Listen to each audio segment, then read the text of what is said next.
Bienvenido, Germán. Es un honor tenerte por acá en este foro. Me va a permitir leer un poco tu semblanza para que toda la gente te conozca. Bueno, Germán Hermida es ingeniero civil por la Universidad Nacional de Colombia. Tiene su grado de maestría en materiales por la Escuela Nacional de Puentes y Calzadas de París. Asimismo, logró su grado de doctorado en ingeniería en la misma escuela. Es director técnico de Cemex Colombia. Ha sido asesor de obras de infraestructura y soporte de grandes obras a nivel global. Es autor de numerosos artículos internacionales sobre el concreto y la ciencia de materiales.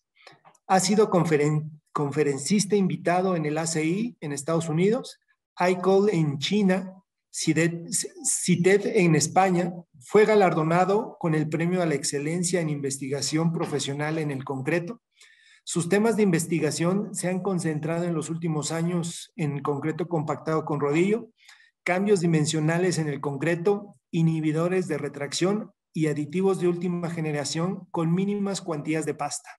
Su tesis de doctorado fue galardonada en Francia y se concentró en concretos ultra optimizados. Germán, sin más, te doy la bienvenida a este foro de Hablando en Concreto. Mucho éxito y disfruta la sesión. Enrique, muchas gracias. Muchas gracias, Enrique, por la presentación. Espero que la charla sea de su agrado, la plática.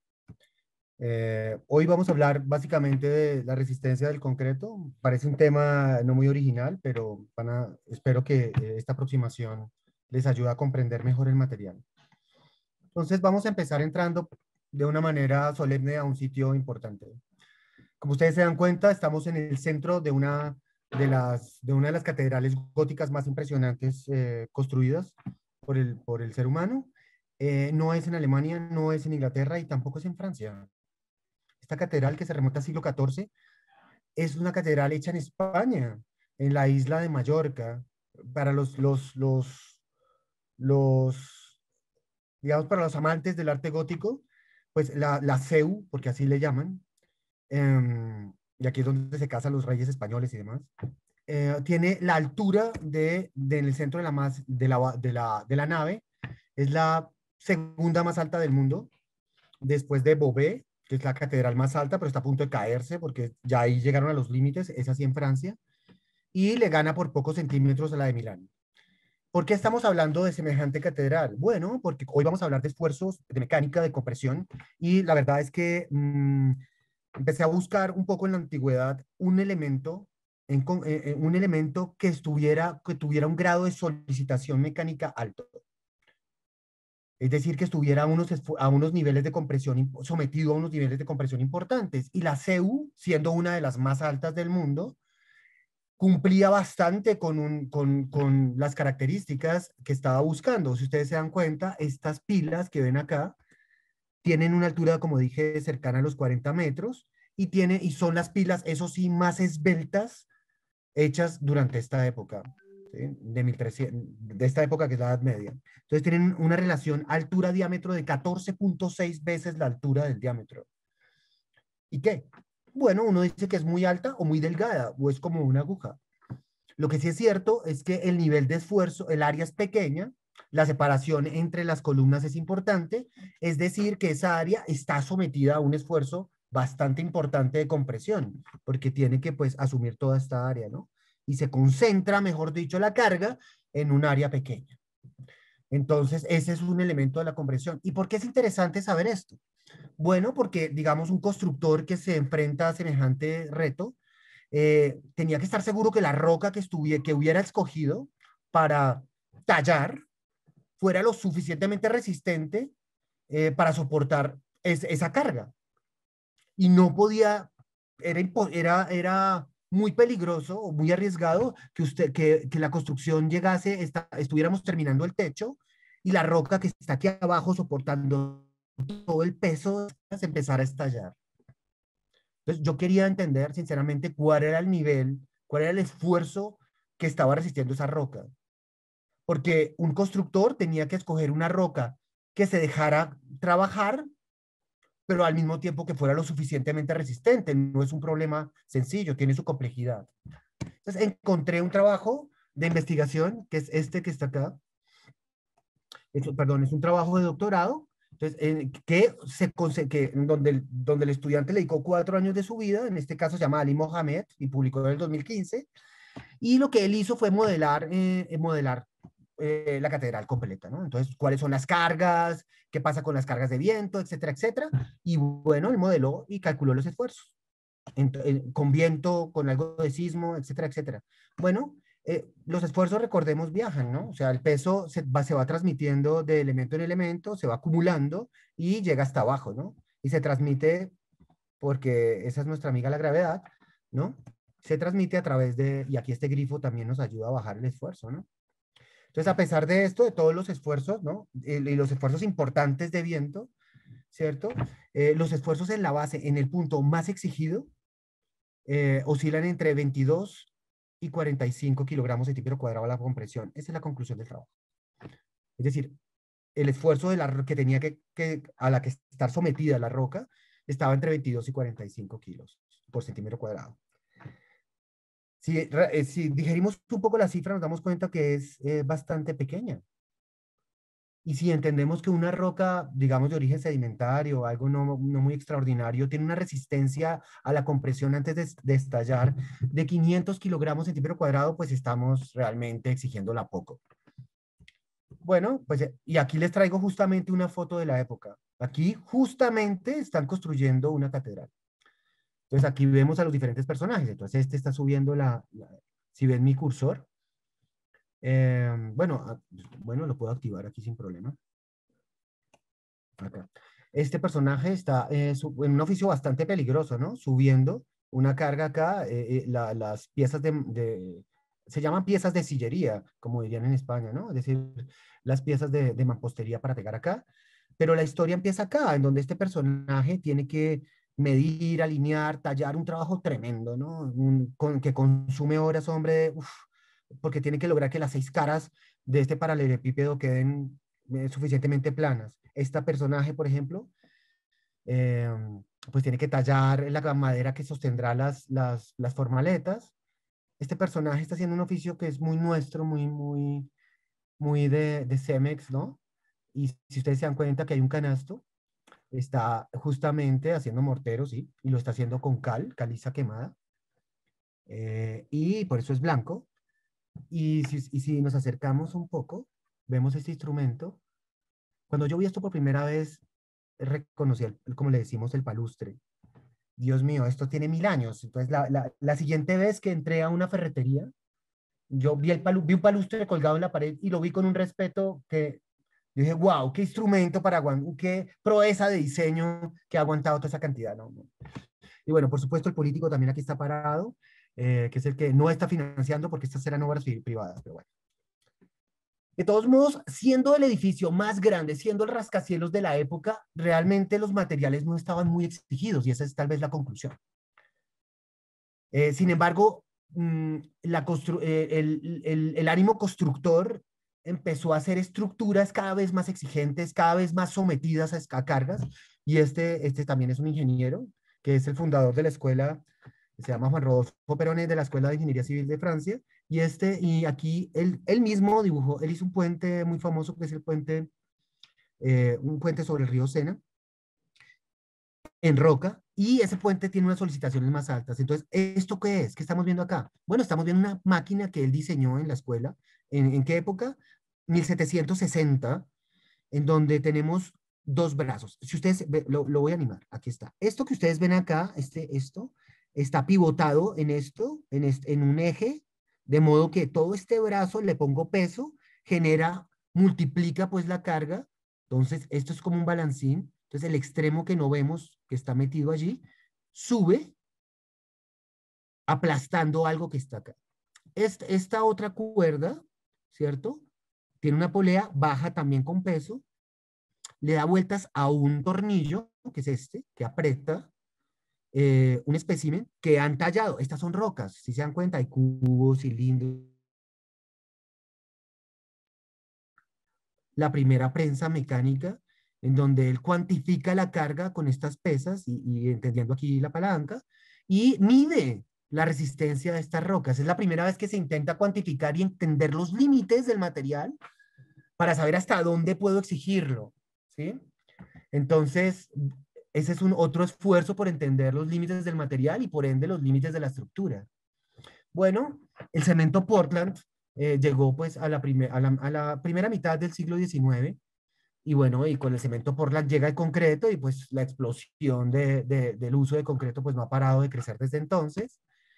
Y pues si vemos, esta es la primera aplicación de concreto a escala, a una escala impresionante.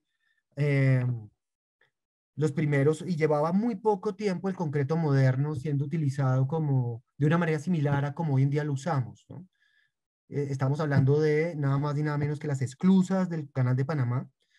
Este proyecto consumió más de 3 millones de metros cúbicos y empezó la primera vaciada de concreto en 1909, ¿no?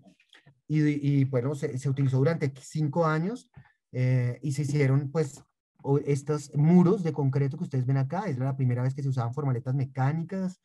Aquí el concreto está colgando de estos tarros que ven acá. No sé si los puedan ver, tengo aquí la barra, pero aquí hay unos tarros de unas que cuelgan de unas cuerdas y van bajando por poleas y ahí pues se va vaciando a esa escala el concreto. Estas paredes de concreto son las que encausan el agua del embalse Gatún y bueno, son nada más y nada menos que las esclusas, ¿no?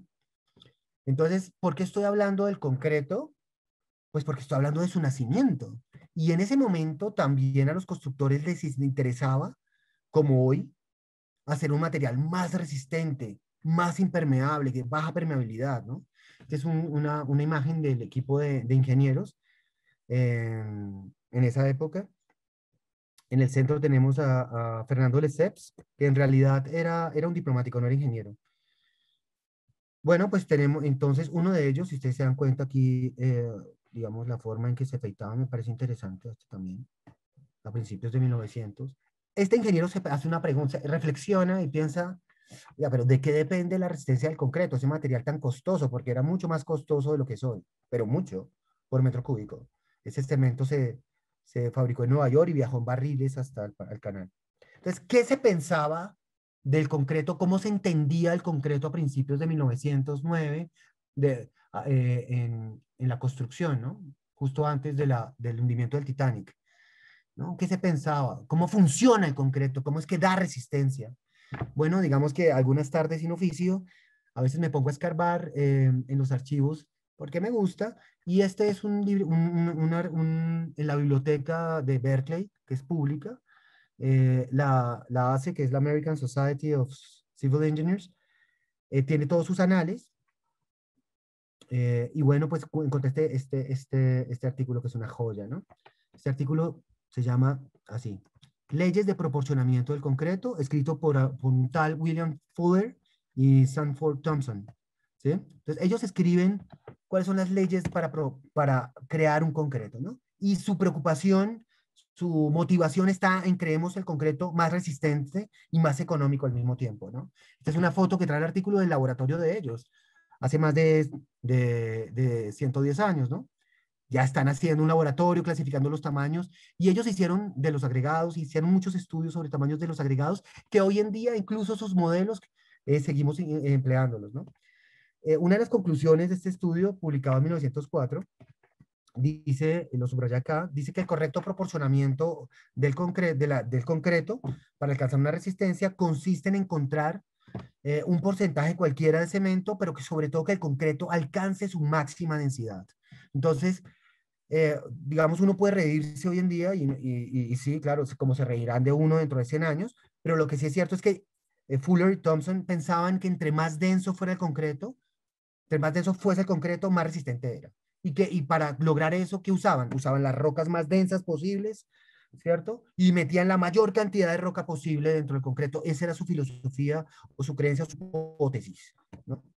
Hasta que llegó este señor en 1918, del otro lado, de Estados Unidos, y ahí les presento la foto, de muy pocos lo conocen, ahí está el señor Duff, que es un nombre raro, Abrams, él en el laboratorio de Chicago, de este Instituto Lewis, publicó este artículo en 1918 y contradijo todo lo que decía, todas las creencias anteriores. Entonces, este artículo, la conclusión de este artículo se resume a esta gráfica. Entonces, esta gráfica tenemos en el eje X, tenemos la relación agua-cemento en volumen, aquí lo tienen, W sobre C, tenemos la resistencia a la compresión aquí en PSI.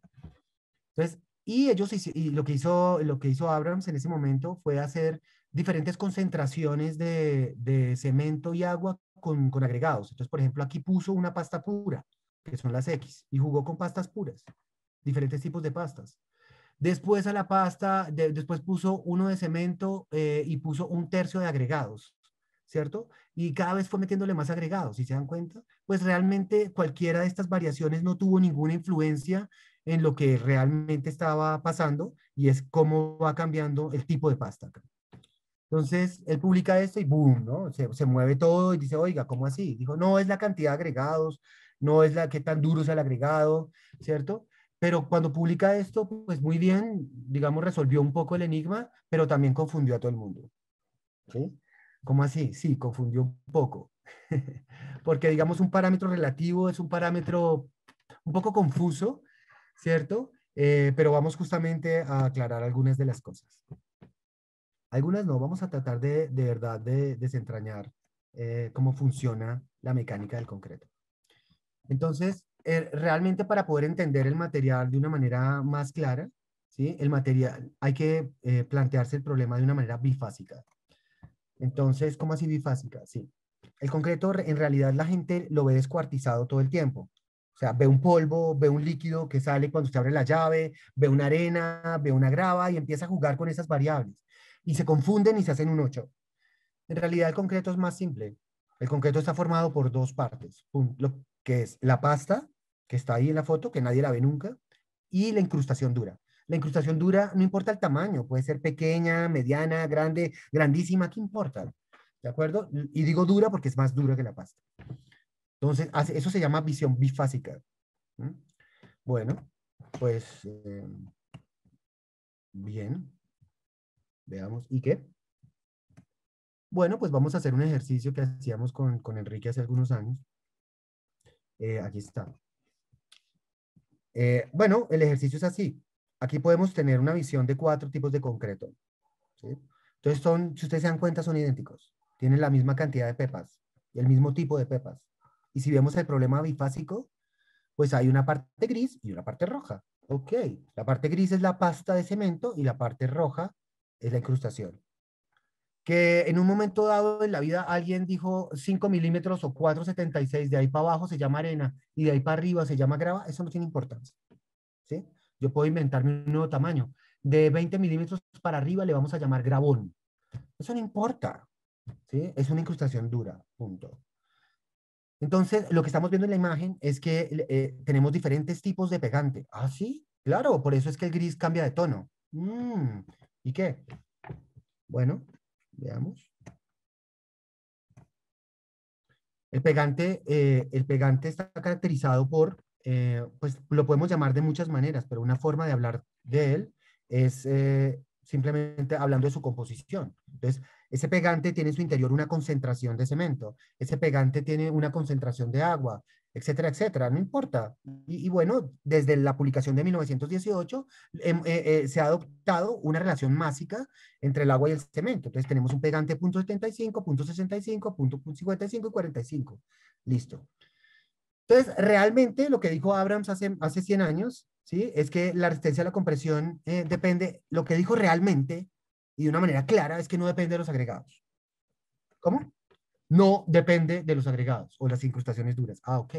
Entonces, lo que dijo su gráfica de una manera elocuente es de la pasta, de la calidad de pasta. Ah, ok. ¿Sí? Entonces, la composición de la pasta, como dije, es descrita por esa relación o esa concentración de agua con respecto al cemento.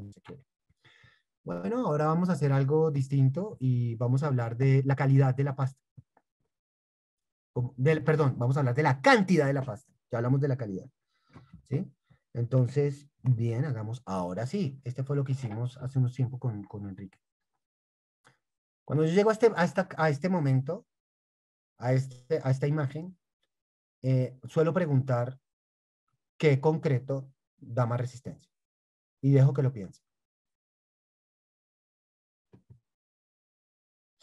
A veces hago una gambeta y les pregunto cuál es el más caro al mismo tiempo.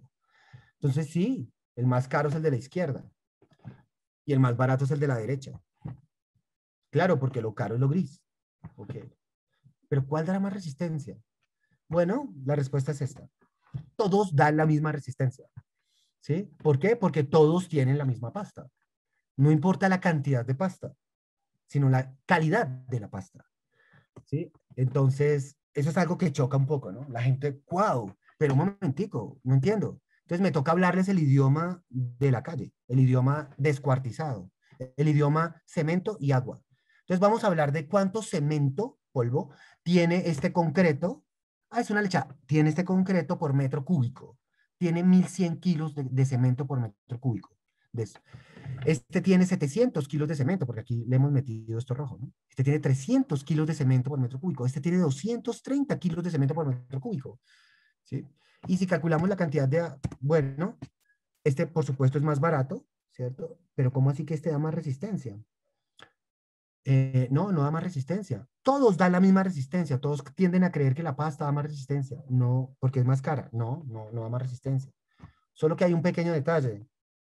¿Sí? Entonces usemos este siempre. Sí y no.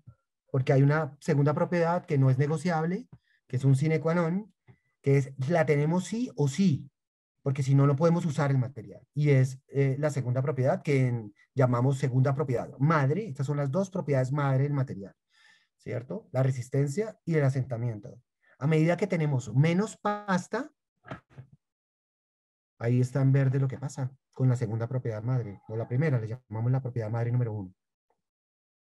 Este concreto, muy barato, el de la derecha, tiene apenas en lenguaje escuartizado 230 kilos de cemento y va a alcanzar esta resistencia de 245. El problema es que no podemos usarlo. Tiene un asentamiento de 2 centímetros. Entonces, realmente nosotros le metemos más pasta, no es por resistencia, sino porque necesitamos llegar al asentamiento. La resistencia la tenemos hace rato. ¿Sí? Entonces, pues bueno, es un poco, cuando la gente ve un problema bifásico y empieza a entender el problema bifásico, se le prenden muchas luces y empieza a entender muchas cosas que antes no había realmente visto.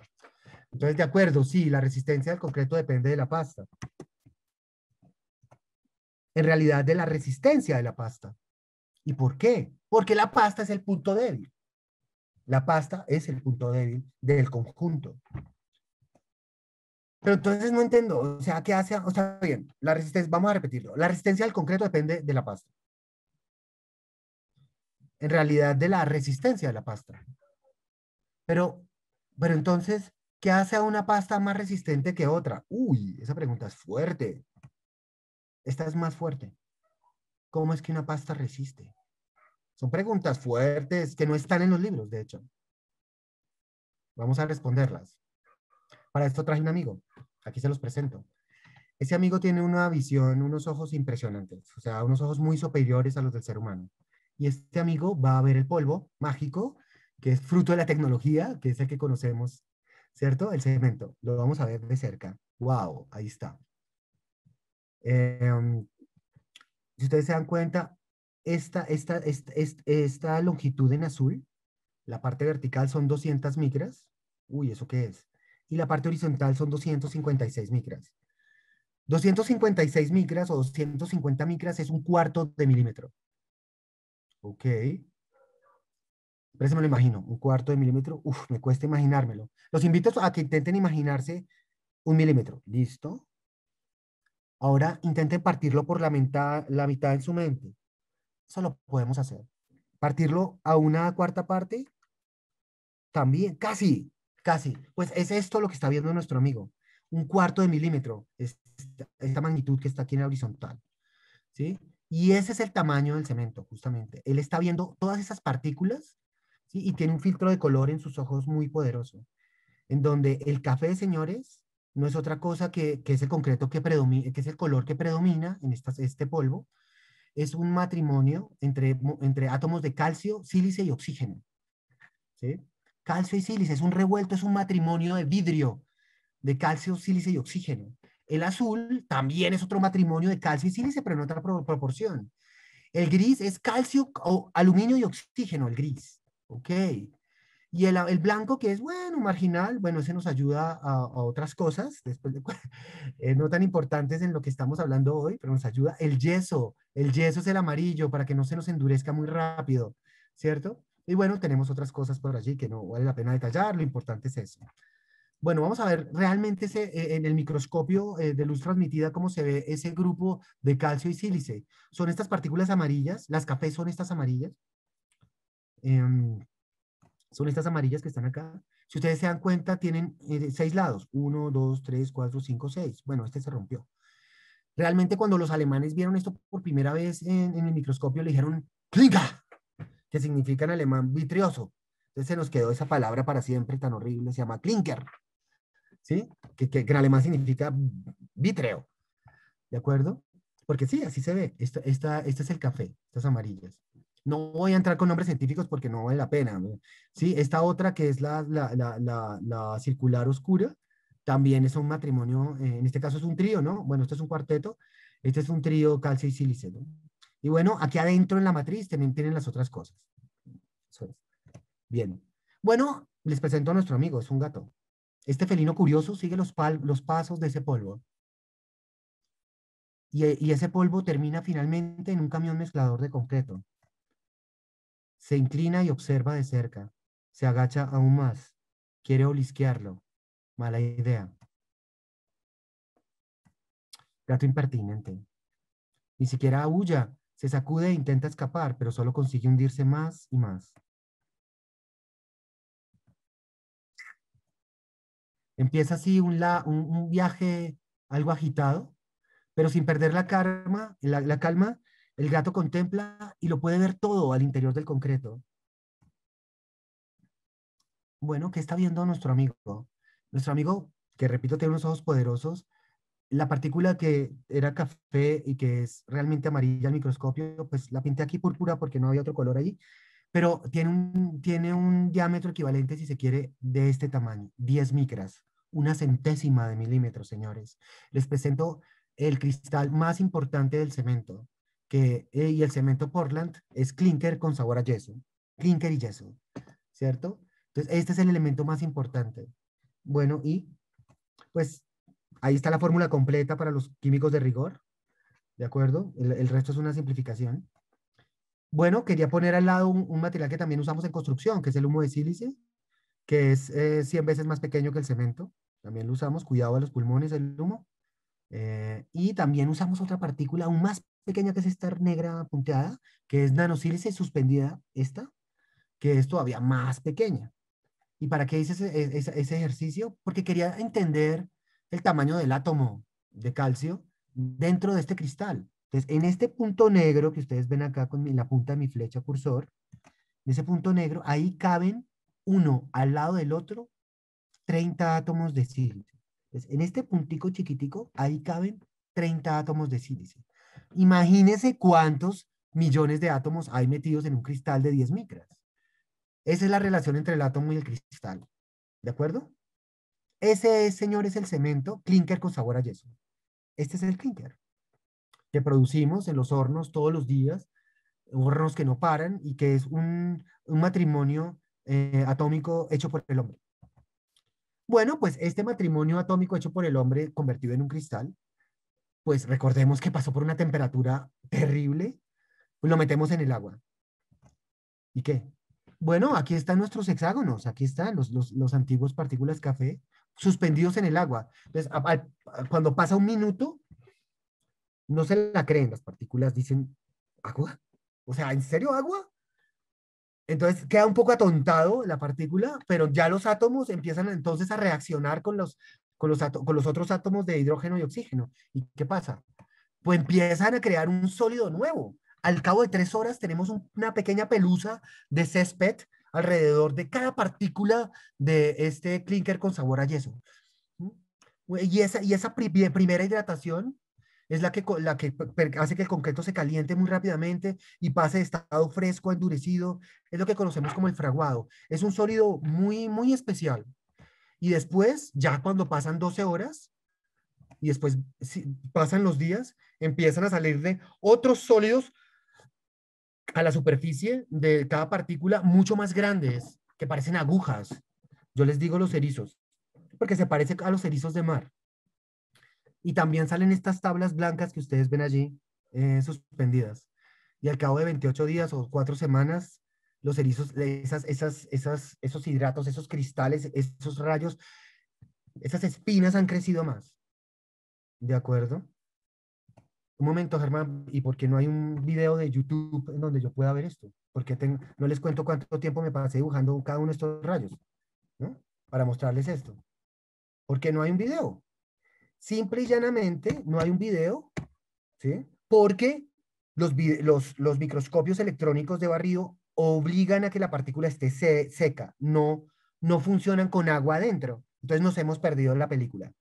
¿Sí? Y lo que vemos es el final de la película, ya cuando todo el mundo está hidratado, ¿no? Entonces, cuando llega el agua, etcétera, etcétera, entonces ya vemos cosas como estas al final, ¿cierto? Entonces, pues, ¿ya qué? Ya nos perdimos hay algunas cosas que quedan como aquí en el proceso de fraguado, quedan algunas cosas, pero les presento ahora sí las imágenes, ahí sí con todas las de la ley, aquí tenemos 2 micras, si se dan cuenta, estas líneas punteadas son 2 micras y la partícula tiene 10. No es redonda, no. Al microscopio ya se los mostré, las partículas de cemento o clinker con sabor a yeso parecen vidrios rotos. Entonces, si tiene 10 micras, pues esta tiene 2, 4, 6, 8, la partícula es más grande. ¿De acuerdo? Entonces, este es el erizo justamente, que es entonces, este era el vidrio, cuando le suma agua, se convierte pues, en un hidrato que conocemos como tobermorita, no importa, aquí está, CSH, más estas tablas blancas, igual esta. Las tablas blancas es esta, son esta, digamos, morfología lisa que aparece abajo. Bueno, ¿y qué? Pues que ahí les presento el erizo. Pues sí, y bueno, vamos a ver cómo funciona. Esta es una foto de una profesora mía. Aquí está justamente la escala 20 micras y aquí ya la hidratación completa ha tenido lugar y esto es lo que conocemos como portlandita, ¿no? Eso es. Resulta que hay un profesor también muy amigo que se llama David Lynch. David es digamos, fue la cabeza durante mucho tiempo de la Facultad de Ingeniería Civil de Urbana, Illinois, cerca de Chicago. Entonces, si la gente cree que la mejor universidad rankeada en Estados Unidos de ingeniería civil en materiales es MIT, están equivocados. O sea, en el ranking siempre están peleando o Berkeley o Urbana. Entonces, David era la cabeza de Urbana, de Illinois. Y me mostró un día un microscopio que se habían comprado, que es este que ven acá. Bueno, es un juego completo de microscopios. Le había costado $1.000.000. Me dijo, mire, Germán, lo que compramos. Y yo, wow. ¿Y eso para qué sirve? Y dije, podemos ver la hidratación con agua. ¿En serio? Sí, podemos ver la hidratación de la partícula con agua. Entonces podemos meter la pasta, que es esta que está acá, y tomar este tipo de fotos. Y esto que ustedes ven acá en esta foto no es agregado, son las partículas de cemento. Miren la escala aquí en rojo, 5 micras. Entonces estas partículas de cemento son las cafés o las rosadas, las estamos viendo en vivo de indirecto. Entonces veamos lo que la máquina nos está mostrando. Entonces aquí tenemos la misma partícula de pasta. Entonces aquí vemos a un día, a 3 días, como un cómic, a 7 y a 28. Entonces esta partícula, por ejemplo, esta roja, ¿cierto? Si ustedes se dan cuenta, va cambiando hasta que desaparece y se vuelve oscura. O esta partícula oscura se vuelve clara, ¿de acuerdo? Nos está mostrando justamente la hidratación a esa escala, 5 micras, ¿de acuerdo? Entonces yo le decía a David, ¿puedo mostrar sus fotos? Y me dijo, sí. Le dije, oiga, David, sinceramente, o sea, toda esa millonada de dólares para estas fotos y un poco caras. Pues no quería pues, quitarle el entusiasmo, pero pues un poco caro, ¿no? Entonces, y claro, hacen modelaciones matemáticas y entonces muestran esta parte que está en rojo es el vacío, ¿no? Entonces, cómo desaparece a partir de las fotos, de 3 días muchos vacíos, a 28 días pocos vacíos, pero en realidad la parte que nos interesa no es el vacío, sino el sólido. Entonces, los sólidos crecieron en la derecha, ¿de acuerdo? Bueno, entonces, continúa, persiste el interrogante. Aún no entiendo bien lo de la resistencia. Entonces, le pregunta el viejo ingeniero del canal al gato. Entonces el gato va a explicarlo.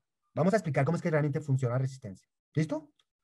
Tenemos dos concretos idénticos, solo se diferencian por la calidad del pegante, por el tipo de pegante, como bien lo muestra el color. Y si ustedes ven aquí la escala, aquí dice 1 centímetro. Ok. Entonces eso es como una 3/8. Eso es como una 3/8. ¿Sí? Acerquémonos. Bueno, acerquémonos más. Uf. Aquí tengo 1 centímetro, ¿sí lo ven? Bueno, entonces acerquémonos más.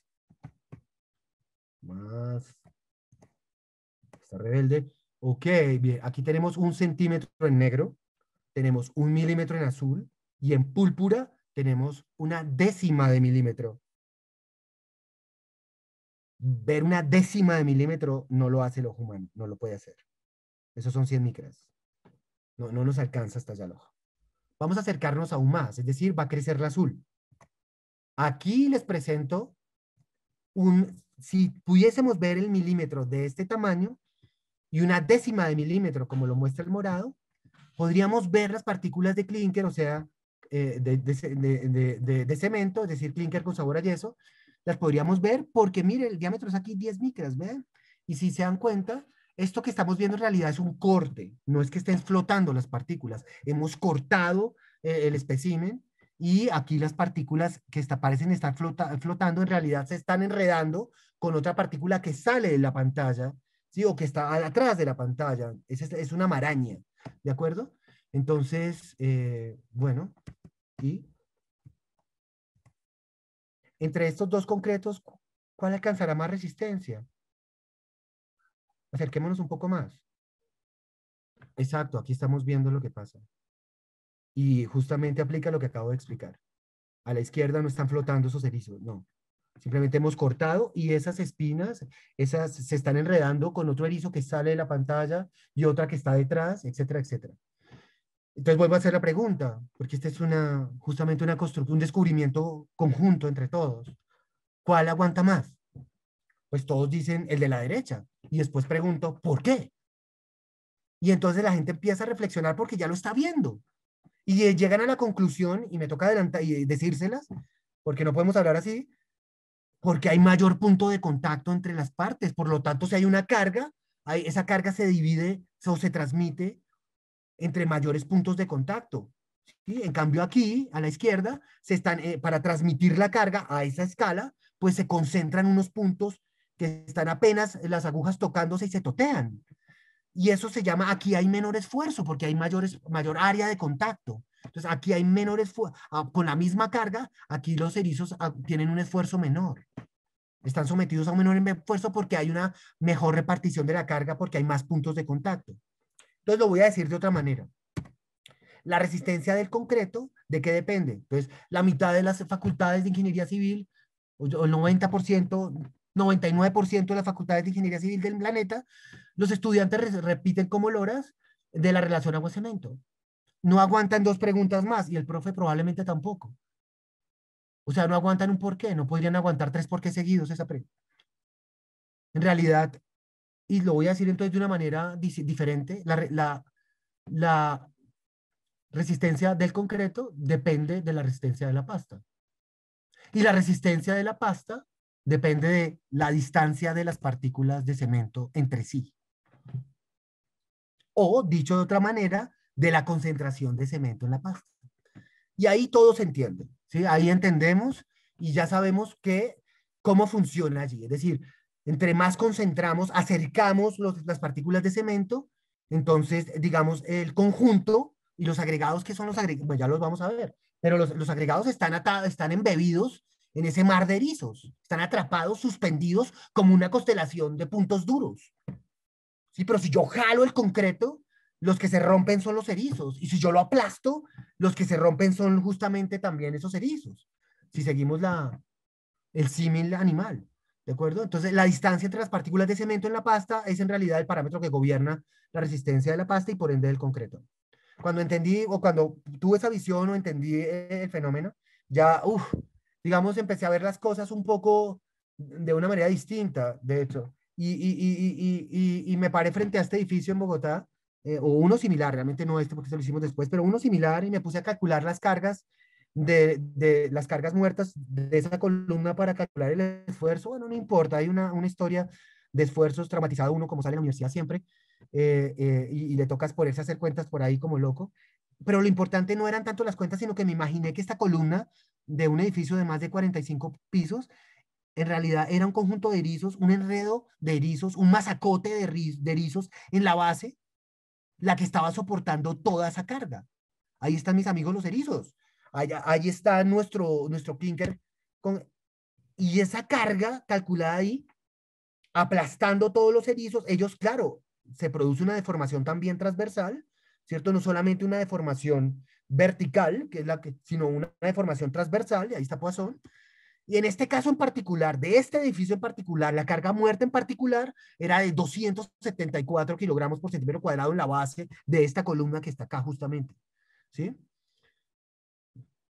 Y este conjunto estaba resistiendo 10 veces el esfuerzo de la Catedral Gótica de la CEU. O sea, resistía 10 veces el esfuerzo. ¿Y quién estaba soportando? Justamente estos erizos, si se quiere, o estos hidratos que tuvimos para hacer este concreto, porque este concreto es nuestro, que tuvimos que acercar y enredar, ¿sí? Ese verdadero enredo cristalino es el que soporta muy bien las cargas a compresión. Este puente también es nuestro, y digo nuestro, es del equipo, y el material y toda la cosa. Entonces, cuando yo veo un puente así, pues no puedo ver otra cosa, esto es en el sur de Colombia, que un conjunto de erizos enredados que vuela y que es capaz de volar entre una pila y la otra, ¿cierto? Y no solamente autosoportarse, sino también soportar una fila de tractomulas o trailers encima, hay una carga, y funciona así. Sí, los ingenieros civiles siempre pensamos en palitos parados o acostados, qué aburrido, ¿no? Vigas, columnas nomás, placas, pero no, realmente el material da para mucho más. Les voy a mostrar un experimento un poquito caro, en donde vamos a probar el concreto también. Pero vamos a probar el concreto, y más que el concreto, realmente lo que querían probar aquí era medir las fuerzas. Querían medir las fuerzas y calor de un Phantom, que es un jet de combate gringo, a 800 kilómetros por hora, ¿cierto? Y lo vamos a estrellar. Este es un experimento conjunto entre japoneses y norteamericanos. Vamos a verlo de nuevo. Ahí. Aquí tenemos un avión que va a estrellarse contra un muro. Adivinen de qué material es el muro. Adivínense este avión a 800 kilómetros por hora. Va a estrellarse aquí completo. Se va a pasar de esa velocidad a cero en muy pocos segundos. Imagínense la fuerza. ¿Sí? Masa por aceleración. La aceleración es el cambio de velocidad de 800 a cero. ¿Sí? ¿Y quién le va a poner el pecho? ¿Quién? Un material. Sí, se raspa un poquito en la superficie, pero aguanta perfecto. Ese es el nivel de trabamiento de los erizos. Ese es el nivel. Ese es el nivel. Bueno, pues una tarde sin poder aguantar ya, no pude aguantarlo, sinceramente.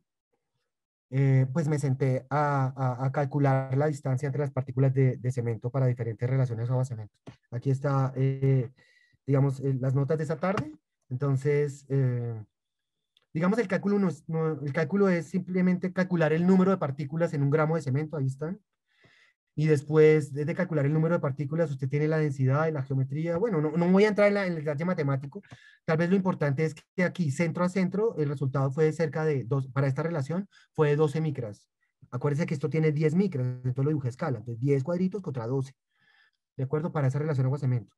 Y entonces, claro, uno va al Excel y ya con las fórmulas juega con este parámetro, que es el AC, y calcula la distancia entre las partículas de cemento, ahí está, y así me dio. Entonces aquí son, por ejemplo, para una relación agua-cemento de 0.6, la distancia entre partículas es de 11 micras y media, centro a centro. Entonces, pues la verdad, yo pues estaba feliz, ¿no? Oiga, estoy entendiendo el problema de una manera distinta y bonito los números y no sé qué. Y me puse contento, la verdad. Y después empecé a investigar un poco más, y esto fue hace un tiempo, y llegué a la triste conclusión de que otros ya lo habían hecho, ¿sí? Entonces, y lo habían hecho mucho mejor que yo, la verdad, mucho mejor que yo, y nada más ni nada menos que el NIST, que es el National Institute of Standards, mejor dicho, el centro de metrología más importante de los Estados Unidos, el químico Dal Benz, casado con boliviana, había hecho un programa de computador absurdo que se llama CEN-Hydrid 3D, que mostraba las partículas de clinker con sabor a yeso, o sea, el cemento, suspendidas y las distancias, y era gratis el programa. Yo, wow, entonces me puse a jugar con el programa, entonces me puse a simular para una granulometría determinada de cemento, entonces dibujé, esto es pasta pura, ¿no? Claro, ellos simulan las partículas de clinker con sabor a yeso, las simulan como redondas, pero eso no es cierto. Claro, ya lo vimos, pero no importa, ahí está, y vemos aquí una pasta punto .9, punto .65, punto .40, punto .30, punto .25, punto .14, una ultra alta, ¿de acuerdo? Así se veía. Y también le bota el programa la distancia promedio entre las partículas. Y bueno, pues hice eso, repetí el cálculo que yo había, a ver cómo les daba a ellos y la verdad, los resultados de ellos son los que están en rojo, los míos son los del azul y la verdad, pues me sentí contento, pues porque yo lo hice a lápiz, pues ahí modesta, lo hice y está bien. Entonces estaba contento y claro, el programa muestra vacíos, muestra hidrataciones, etcétera. Entonces, bueno, al final lo que sí es cierto es que esta gráfica, que tampoco está en los libros, muestra justamente el corazón del asunto. Vemos la distancia promedio. Bueno, la única diferencia entre ellos y lo que yo hice a lápiz es que ellos calculaban la distancia entre superficie y superficie. Entonces me tocó sumarle los radios para llegar al centro y dio los resultados rojos, ya centro a centro. Dieron igual, mejor dicho. Entonces, bueno, lo que sí es cierto es que la distancia entre las partículas de cemento centro a centro es esta, frente a la resistencia a la compresión. Entonces, pues fue muy gracioso. Digamos, los concretos comerciales, los que están en nuestra lista de precios, por decir algo, ¿sí? 175 a 420, o si hablan en PSI 2500 a 6000, ya ni sé, 6000 PSI, ¿sí? Mire la diferencia de distancia entre el más débil de nuestra lista de precios al más fuerte. Nada más ni nada menos que micra y media. ¿Sí? El mundo de la construcción en su gran mayoría se mueve en micra y media. El ser humano lo que hace es acercar y alejar las partículas micra y media, máximo. Entonces cuando Enrique, por ejemplo, cambia sus resistencias imagínense, o sea, pasa de 200 a 300, por decir algo, ¿qué fue lo que cambió? Acercó las partículas media micra, una bestialidad de precisión del ser humano. Increíble, pero eso lo hacemos. ¿Sí? Entonces, pues bueno, pues la persona que trabajaba conmigo en el laboratorio, que espero me esté oyendo, María Camila Castro, hoy en Canadá, le dije, María Camila, el gato, no se olviden del gato. ¿Dónde está el gato? Acuérdense que se metió en un camión mezclador. Dicen que lo vieron en un cilindro, que cayó en la carretilla, así le decimos, sí, y fue la carretilla con la que hicimos los cilindros, las muestras. Entonces dijo María Camila, no, vamos a fallar los cilindros. Yo dije, no, porque dañamos al gato, ¿no? Y él nos ha contado esta historia. Entonces le dije, María Camila, vamos y tomamos una radiografía eh, a un hospital muy refinado y muy reputado que existe en la ciudad, donde trabaja un amigo, bueno, mi hermano. Y la verdad nos dijeron que no estaban para juegos. Entonces María Camila tuvo que ir a un sitio de radiografías bastante modesto, en un barrio muy modesto, pero llevó sus cilindros de concreto y esta radiografía, esto no es Photoshop, este es el resultado de la radiografía del cilindro de concreto. Bueno, en ese cilindro no estaba el gato. Sospechábamos que estaba en uno de esos cilindros. En este tampoco estaba. ¿Sí? Ahí está el gato, cero Photoshop, tal cual la radiografía, ahí está el gato. Entonces, claro, ese cilindro fue cuidadosamente, ahí está destazado allí, el cilindro. Hola, gato. Suficiente curiosidad. Ya está un poco más claro cómo funciona ese masacote endurecido. Gracias. Bueno, y por último, ya para cerrar, les voy a contar una cosa que les hice a mis colegas químicos en Suiza. Una vez les mandé esta foto, justamente cuando dije el concreto, cuando, digamos, tuve un poco digamos, la certeza del funcionamiento bifásico del concreto, dije, tengo que mostrarle a la gente cómo funciona de verdad el bifásico, un sistema bifásico. Y hice esto y se lo mandé a los colegas en Suiza. Le dije, mire lo que hice ayer. Esto da 17 kilogramos centímetro cuadrado. Es increíblemente barato, pero barato es barato. Y mire lo lindo. Entonces me escribe mi colega químico desde Zurich. Oiga, Germán, ¿qué es eso? ¿Cómo es? ¿Cómo es que hizo? ¿Qué hizo? ¿Qué resina usó? No sé qué. Yo le dije, no. Y no, pero es que mire. Entonces le mandé otro correo con la falla y todo. Ahí está. Uf. No, pero ya cuente cómo es eso. O sea, ¿qué resina epóxica usó? Bla, bla. Entonces al final le dije, no. Se llamaba, bueno, no me importa cómo se llama. Le dije, no, en realidad, porque me da pena. O sea, porque en realidad es que yo soy muy amigo, le dije al químico, de las chicas de la cocina, porque como mucho, y bueno, soy una persona muy agradecida con la gente de la cocina, de la cafetería de la compañía, entonces le dije, oiga, se llama Gustavo, Gustavo, llene por favor un cilindro de solo grava, y él llenó el cilindro de solo grava, y después yo lo llené, imagínense un cilindro lleno de solo grava, listo, lo enrasamos, y después lo llenamos de agua, y fui a la cocina y les dije a mis amigas, ¿me prestan su congelador? Y ellas me dijeron, sí. Entonces fui al congelador y metí mis cilindros de agua y grava. Hice un experimento. Aquí fallé el hielo, estamos hablando de hielo, hielo puro, hielo con 2 pepas, hielo con 10 pepas, hielo completamente lleno de pepas, que es esta foto. Y la resistencia no cambió. 17 kilogramos. Igual que el concreto, porque el eslabón débil, señores, es la pasta. Idéntico. Entonces, claro, esto lo podemos debatir y trabajar, y es eso, ¿no? Y bueno, para cerrar, aquí tenemos la resistencia a la compresión en el eje Y, y tenemos 1900, 1910, 20, 30, hasta el 2000. Vemos la resistencia subir en la línea azul. Entonces, digamos, a finales de los 90, comienzos del 2000, la persona Pierre Richard en Francia justamente desarrolló el concreto de ultra alta, y por eso la curva de resistencia a los concretos, que es la azul, se pegó semejante disparada, y hoy en día, y eso está en megapascales, hoy en día hacemos concretos de 210 kilogramos, pero también hacemos concretos de 2000 kilogramos, solamente que todavía están muy caros para ser usados, pero hacemos concretos 10 veces más fuertes que eso.